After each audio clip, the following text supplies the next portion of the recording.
দেশ জাগ্রত হবে। যুবকরা ঘুমিয়ে পড়লে দেশ ঘুমিয়ে পড়বে। যুবকরা চরিত্রবান হলে গোটা জাতি চরিত্রবান হবে, আর যুবকরা চরিত্রহীন হলে গোটা জাতি চরিত্রহীন হবে। যুবকরা শক্তিশালী হলে দেশ শক্তিশালী হবে, আর যুবকরা দুর্বল হলে দেশ দুর্বল হবে।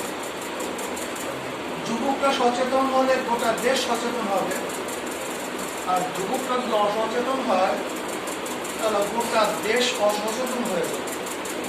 কাজে যুবকদের উপরে বহু বড় দায় দিতে।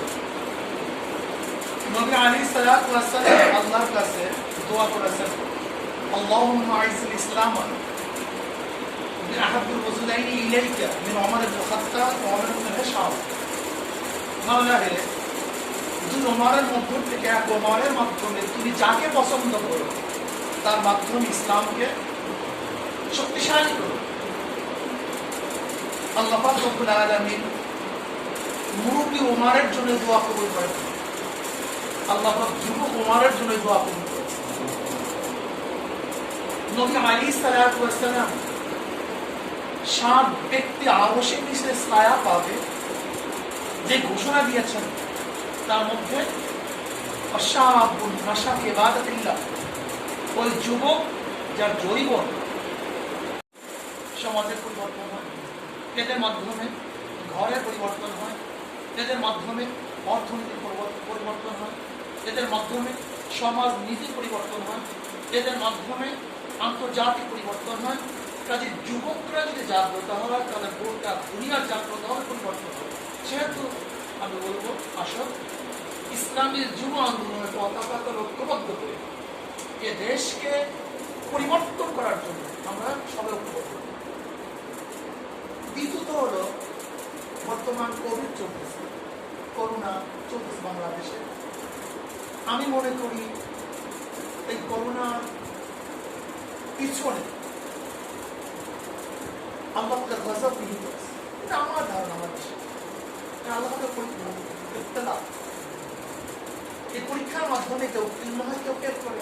যে কোনো পরীক্ষার মাধ্যমে কেউ পাস করে, কেউ ফেল করে।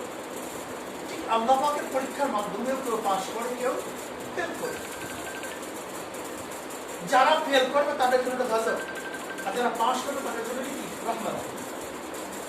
তবে আমাদের সবাই এই মুহূর্তে খেদমতে ঝাঁপিয়ে পড়া দরকার। যে যতটুকু পারে, যে যতটুকু পারে, যার যাহা কিছু আছে সবাইকে নিয়ে এই করোনার রোগীদের পাশে আমাদের থাকা উচিত। যার অর্থ আছে অর্থ দিয়ে, যার বুদ্ধি আছে বুদ্ধি দিয়ে, যার শিক্ষা আছে শিক্ষা দিয়ে, যে ব্যক্তির শক্তি আছে শক্তি দিয়ে, যে ব্যক্তির যা কিছু আছে তা নিয়ে প্রত্যেকে অসহায় রোগীদের পাশে আমাদের থাকা উচিত, শান্ত করা উচিত। আল্লাহ কি বলেছেন, তাআমাল বিল ওয়া তাকওয়া ওয়া লা তাআমাল ইসমা ওয়া উদওয়ান। তোমরা ভালো কাজে, ন্যায় কাজে সহযোগিতা করো, গুনার কাজে সহযোগিতা করিও না। সরদার তো আলম আলাইহিস সালাতু কি বলেছেন, এক মুমিনের উপর একটা মুমিনের 6টা দায়িত্ব আছে। এর মধ্যে একটা দায়িত্ব কি, যখন কেউ রোগাক্রান্ত হয় তাকে সেবা শুশ্রূষা করা, তার পাশে যাওয়া। কাজে আমার নবী আদেশ করেছেন সেবা শুশ্রূষা করার জন্য। ইসলামী আন্দোলনের প্রত্যেকটা কর্মী, তাই সে ইসলামী আন্দোলনের সাথে যেভাবে জড়িত থাকুক না কেন, প্রত্যেকটা উচিত যে চরমনাইয়ের সাথে যারা জড়িত আছে, এই কাফেলার সাথে যারা যেখানে যেইভাবে সম্পর্কের সাথে, ভালোবাসার সাথে, পছন্দের সাথে যে যেইভাবে জড়িত আছে, সবাই উচিত এই মুহূর্তে এই জাতির পাশে ঝাঁপিয়ে পড়ে সাহায্য সহযোগিতা করে। আলহামদুলিল্লাহ, আমাদের আমির শ্রদ্ধাভাজন আমির ইসলামী আন্দোলন বাংলাদেশ, তার আমির হযরত বিশ্বকবি চরমনাই ঘোষণা দিয়েছে অক্সিজেন সিলিন্ডার নিয়ে ঝাঁপিয়ে পড়ার জন্য। তার কর্মীরা ঝাঁপিয়ে বলছেন, করোনা রোগে যারা আক্রান্ত হয়ে মারা যাবে কেউ যেন দাপন কাপড়হীন মারা দাপন কাপড়হীন যেন করে না থাকে, কবরস্থ না হয়। আলহামদুলিল্লাহ ইসলামী আন্দোলন বাংলাদেশের নেতা কর্মীরা তাদের যে জীবনের রিস্ক নিয়ে যখন বাপ ছেলেকে ছেড়ে, বাবা মা সন্তানকে ছেড়ে পালিয়ে গেছে, ইসলামী আন্দোলন বাংলাদেশের কর্মীরা তারা তাদের পাশে থেকে তাদেরকে শ্রদ্ধার সাথে মর্যাদার সাথে দাপন কাপড়ের ব্যবস্থা করেছে। আমরা সেই কাজগুলি করতেছি। ইসলামী আন্দোলন বাংলাদেশ অক্সিজেনের ব্যবস্থা করতেছে। এই বৃষ্টি বন্যা যখন মানুষ গভীর নিদ্রায় আছে, ইসলামী আন্দোলনের কর্মীরা তার রাস্তার মধ্যে সিলিন্ডার কাঁধে নিয়ে রুগীর পাশে দাঁড়ানো অবস্থায় আছে। এইটি আমাদের চাওয়া, এইটি আমাদের পাওয়া। এই খেদমত আঞ্জাম আমাদেরকে দিতে হবে। কাজে খেদমতের আঞ্জাম আপনাকে আমাকে দিতে হবে। আল ইনসান আব্দুল ইহসান, আল ইনসান আব্দুল ইহসান। প্রত্যেকটা মানুষ ইহসানের দাস। যদি আমরা মানুষকে খেদমত করতে পারি, ওই ব্যক্তির জীবন ভর আপনার দাস হয়ে যাবে। আপনার কথা মনে করবে, আপনার স্মরণ করবে। সেহেতু আমাদের সবাইকে এই খেদমত আঞ্জাম দিতে হবে, খেদমতে ঝাঁপিয়ে দিতে হবে। বাকি শিক্ষা ব্যবস্থা আমি বিশ্বাস করি এই জাতিকে মূর্খ বানাবার চক্রান্ত, এই জাতিকে মূর্খ বানাবার চক্রান্ত চলতেছে। অন্য কিছু নয়। বাজার চলবে, গার্মেন্টস চলবে, লন চলবে, খেলাধুলা চলবে, গ্যালারিতে হাজার হাজার দর্শকদের খেলা প্রদর্শনীতে কোনো অসুবিধা হবে না, মার্কেটিং অসুবিধা হবে না। কোনো জায়গায় করোনা নাই। বাচ্চারা এক জায়গায় বসে আড্ডা মারবে, তারা সেখানে বসে গেম খেলবে, অশ্লীল ছবি দেখবে, তারা তাস খেলবে, গাঁজা সেবন করবে, ফেন্সিডিল পান করবে। কোনো জায়গায় করোনা নেই। করোনা কোথায়? প্রতিষ্ঠানে। করোনা শিক্ষা প্রতিষ্ঠানের মধ্যে, এগুলো করোনার জায়গা। আসলে করোনা শিক্ষা প্রতিষ্ঠানের মধ্যে নয়, বরং শিক্ষা প্রতিষ্ঠানে গেলে শিক্ষিত হবে, বাইরে থাকলে মূর্খ হবে। এই আন্তর্জাতিক ইসলামের দুশ্মনরা, এদেশের দুশ্মনরা চক্রান্ত করে করোনার ভয় দেখিয়ে আমাদের বাচ্চাদেরকে মূর্খ বানাবার চক্রান্ত হিসাবে তারা প্রতিষ্ঠানকে বন্ধ করে দিয়েছে। ইতিমধ্যে আমাদের কাছে হাজার হাজার লক্ষ সন্তানদের রিপোর্ট চলে আসছে যারা বই খাতা ছেড়ে দিয়ে কর্মব্যস্ত হয়ে গেছে। তারা আজকে নেশাগ্রস্ত হয়ে গেছে। শুধু ড্রাগ আসক্তকে নেশা বলা হয় না, আর অ্যান্ড্রয়েড টেলিফোন দিয়ে আমার নেশার মধ্যে ফেলে দিয়েছে।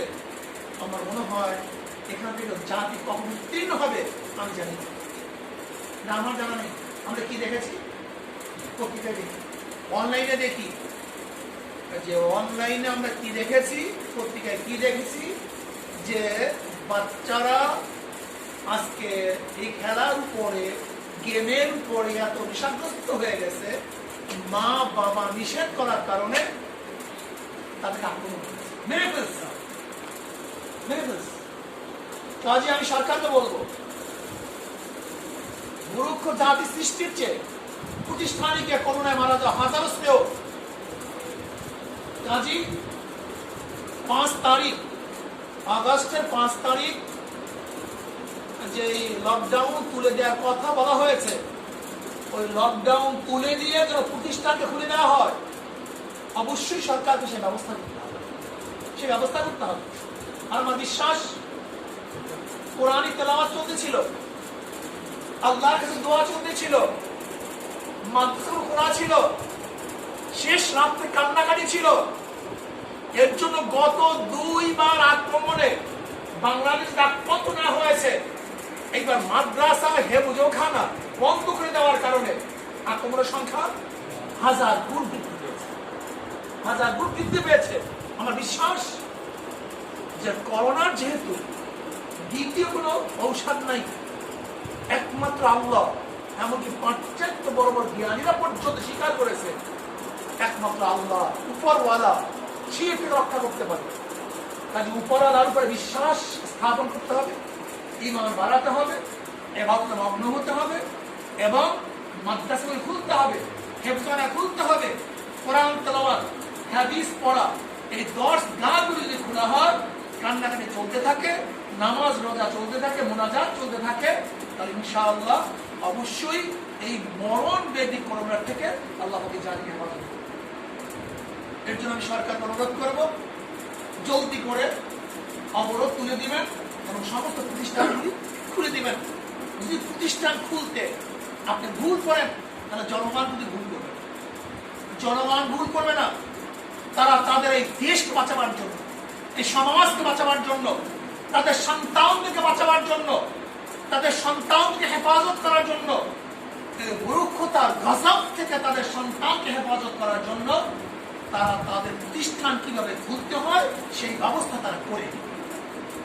এর জন্য আমি সরকারকে বলবো, আপনার যদি শুভ দুই উদয় হয় তাহলে জলদি জলদি করে প্রতিষ্ঠান খুলে দেন। জ্ঞানীরা বলতেছে, এই যে করোনায় শিক্ষিত সমাজের উপরে যে প্রভাব ফেলছে, আগামী 20 বছর পরে এই বাচ্চাগুলি যখন ক্যাডার হবে, দেশে করোনার হবে, তখন দেশের অবস্থা কি হবে? এ তো মূর্খ, এ তো জানে না কিছু, এ তো অটো পাস করা ছেলে, এ তো সারাদিন সাধারণত গেম খেলা ছেলে, এ তো গাছ এবং ফেন্সিডিল খাওয়া ছেলে, এ তো খেলাধুলার মধ্যে মত্ত হওয়া ছেলে, তার সাথে তো পড়াশোনা এবং বই কিতাবের কোনো খবর নেই। কাজে জাতিকে ধ্বংস করার চক্রান্ত চলতেছে। তা বলতে পারেন ঘটনা কি, কারা চক্রান্ত করে? তাই সে যদি এদেশের নাগরিক, সে চক্রান্ত করবে কেন? না, সে এদেশের নাগরিক, কিন্তু তাদের বাচ্চারা এদেশের নাগরিক না। আর এদেশের নাগরিক হলো তাদের বাচ্চারা দেশে পড়াশোনা করে না। ওই যারা লকডাউন দেয়, বড় বড় কথা বলে টেলিভিশনের সামনে, ওই যারা লকডাউন দেয়, বড় বড় কথা বলে, এদের প্রত্যেকটা বাচ্চা বিদেশে পড়াশোনা করে, ওদের বাচ্চারা বিদেশে থাকে, ওদের পরিবার বিদেশে থাকে, ওদের পড়াশোনার ব্যবস্থা করি তোমাকে আমাকে মূর্খ বানাবার চক্রান্ত চলতেছে। এই জাতি ধ্বংস হয়ে যাক, তাদের কিছু আসে যায় না। তাদের বাচ্চাদের শিখতে তারা বলবে কেন? তাদের বাচ্চাদের জন্য হাজারো পদ্ধতি প্রক্রিয়া আছে, তাদের বাচ্চাদের জন্য শিক্ষক আছে, প্রাইভেট শিক্ষকের ব্যবস্থা আছে। আপনারা বাচ্চাদের জন্য কি হবে? কাজে এর জন্য বলবো, প্রতিষ্ঠান খুলে যাবে। এখনো দেখছি ওলামায়ে কেরামকে অ্যারেস্ট করা চলছে, এখনো চলছে অব্যাহত ভাবে। আমি সরকারকে বলবো, ওলামায়ে কেরামকে অ্যারেস্ট করিয়েন না, যা করেছেন শেষ করেন। আর নিরহ, দোষমুক্ত, যারা দোষী না এরকম ওলামায়ে কেরামদেরকে আপনি জলদি জলদি মুক্তি দিয়ে দেন, জলদি জলদি। এটা আপনার জন্য কল্যাণ, এটা আপনার জন্য ভালো, এটা আপনার জন্য ভালো। আপনি জোরপূর্বক যদি ওলামায়ে কেরামকে নিরহ যারা দোষী না, হাজারো আলেম, ভালো ভালো ভালো আলেম তারা বন্দী আছে, আমাদের হাজারো জানা, আমাদের নিজেদের ভালো ভালো আলেমরা আজকে আমাদের সে সোনারগাঁয় নুরি সাহেব, কি ভালো একজন, আল্লাহ পাকের শুকর। আমি বলতে বাধ্য, আমার নুরি সাহেবের কোন আসর আছে? তাকে অ্যারেস্ট করা হয়েছে। হাজারো মুহাদ্দিস, তাদেরকে অ্যারেস্ট করা হয়েছে। হাজারো মুহতামিন, যাদের কোনো দোষ নাই, তাদেরকে অ্যারেস্ট করা হয়েছে। আমি বলবো সরকারকে, দমন পীড়ন করে নিবৃত করা যায়, থামিয়ে রাখা যায়, স্তব্ধ করা যায় না। আপনি ভাবছেন আজকে ডান্ডা, মামলা বা হামলার মাধ্যমে আপনি কিছু সময় তাদেরকে স্তব্ধ করতে পারবেন, কিন্তু নিভিয়ে দিতে পারবেন। কাজে আমি সরকারকে অনুরোধ করবো, আলেম ওলামাদেরকে মুক্তি করে দেন, যারা নিরহ, যাদের কোনো দোষ নাই, ত্রুটিমুক্ত, আল্লাহওয়ালা, এরকম হাজারো আলেম আছে। আপনি তাদেরকে আপনার জন্য কল্যাণ করেন। আজকেও কালকেও তারা মুক্তি হবে, কিন্তু তাদের পরিজার মধ্যে এবং তাদেরকে যারা মহাব্বত করে, তাদের অন্তরের মধ্যে এমন আঘাত লাগবে যে আঘাত ক্যান্সার রূপ ধারণ করবে, যার চিকিৎসা আপনার কাছে থাকবে। সরকারকে বলবো, নিরহ আলেমদেরকে আপনি মুক্তি। আর আমার শেষ কথা হলে, লকডাউন বারবার দিয়েছেন, বড় লোকদের পেটের কোনো টেনশন নেই, তাদের ঘরের মেয়ে ছেলে স্ত্রীদের পেটে কোনো টেনশন নাই, তারা তো আরো ভালো ভালো খানা খাচ্ছে। কিন্তু গরিব দুঃখী মেহনত মানুষ, খাস করে যারা মধ্যবিত্ত ফ্যামিলি, না কাজ করতে পারে, না হাত পাততে পারে, না কাজ করতে পারে, না কারোর কাছে কিছু চেতে পারে, হাজার মধ্যবিত্ত কি অবস্থা কি আমি জানি। আমরা গ্রামে থাকি, যারা লকডাউন দেন তারা শহরের মধ্যে থাকেন, এসির মধ্যে থাকেন। আমরা গ্রামে গঞ্জে ঘোরাফেরা করি, লক্ষ লক্ষ ফ্যামিলি গোপনে মানুষের হাত পাতে, ক্ষুধার্ত অবস্থায় একবেলা খাওয়ার জন্য যাচ্ছে। এর জন্য আমি বলবো, গরিবদের পেটে লাথি মারিয়েন না, লকডাউন দিবেন আর খাবার ব্যবস্থা করবেন না, চিকিৎসার ব্যবস্থা করবেন না। আজকে 1.5 বছর হয়ে গেছে, আপনি কি করেছেন? অক্সিজেন অভাব মানুষ মারা যাবে কেন? আমি চ্যালেঞ্জ দিলাম, আমাকে 3 মাস সময় দেন, মাত্র 3 মাস সময় দেন, আমাকে অর্থায়ন করেন। 3 মাসের মধ্যে বাংলাদেশের প্রত্যেকটা জেলার মধ্যে অস্থায়ীভাবে এমন হসপিটাল করা হবে যেখানে মানুষ কমপক্ষে অক্সিজেন অভাবে মারা যাবে, চিকিৎসা অভাবে মারা যাবে না। যদি আর্মি মিলিটারিরা একদিনের মধ্যে বাংকার করতে পারে, একদিনের মধ্যে থাকার ব্যবস্থা করতে পারে, তাহলে আজকে 1.5 বছর হয়ে গেল সরকার করোনা রোগীদের চিকিৎসার জন্য হসপিটাল করতে পারে নাই। আমাদের বরিশাল শেরেবাংলা মেডিকেল হসপিটালের মধ্যে কত মানুষ প্রতিদিন মারা যাচ্ছে, আপনি রিপোর্ট দেখেন। অক্সিজেনের জন্য কত মানুষ ভুখে দুঃখে পড়তেছে, রিপোর্ট সংগ্রহ করুন। কাজী সরকার ব্যর্থ হয়েছে, চরমভাবে ব্যর্থ হয়েছে, চরমভাবে ব্যর্থ হয়েছে। কাজী ব্যর্থ হোক সরকার, ইসলামী আন্দোলনের নেতা করেছেন ব্যর্থ নয়, ব্যর্থ হোক সরকার, ইসলামী আন্দোলন বাংলাদেশের কর্মীরা বিজয় হবে ইনশাআল্লাহ। তারা ঘরে ঘরে প্রত্যেক রোগীর কাছে অক্সিজেন নিয়ে যাচ্ছে, যাবে ইনশাআল্লাহ। তাদের খেদমত অব্যাহত থাকবে। যারা করোনায় মৃত্যুবরণ করছে তাদেরকে পুরুষদেরকে গোসল এবং দাফনের ব্যবস্থা করছে। এবং বরিশালে তো আমরা আলহামদুলিল্লাহ প্রত্যেকটা করোনা রোগী যাদের কাপড়ের টাকা নাই, আমরা তাদের কাপড়ের টাকার ব্যবস্থা করছি। অ্যাম্বুলেন্সে বাড়ি নেওয়ার মতো অর্থ নাই, আমরা অ্যাম্বুলেন্সে তাদেরকে বাড়ি নেওয়ার ব্যবস্থা করছি। কবর খনন করার লোক নাই, আমরা নিজেদের লোকের মাধ্যমে তাদের কবর খননের ব্যবস্থা করেছি। আল্লাহকে শুকর। এমনকি ঈদের দিন আপনারা দেখেছেন লাইভে, ঈদের দিন সবাই পরিবার ছেড়ে, মৃত্যু ব্যক্তির পরিবার তাকে ছেড়ে চলে গেছে। ইসলামী আন্দোলন বাংলাদেশের নেতা এবং কর্মীরা সেই ঈদের দিন তাদের ঈদের খুশিকে জলাঞ্জলি দিয়ে সেই মৃত্যু ব্যক্তির কাপড়ের ব্যবস্থা করেছে, জানাজার ব্যবস্থা করেছে। আসুন, বিশ্বাস করি ইসলামী আন্দোলন বাংলাদেশের মাধ্যমে এদেশের মানুষ মুক্তি পেতে পারে, এদেশের মানুষ শান্তি পেতে পারে।